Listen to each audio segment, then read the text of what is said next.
Det her, det er Søren. Søren plejede altid at gå med kasket. Men ikke længere. Det her, det er Zack.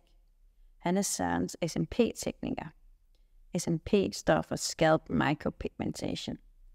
Han tatoverer pigmentprikker i Sørens hovedbånd. Han er netop blevet færdig med Sørens behandling. Nu går Søren ikke længere med kasket.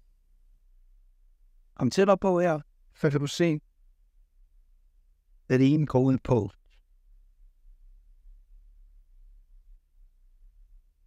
Tro det eller ej, men de her pigmentprikker, eller hvad vi vælger at kalde dem, er ikke hår.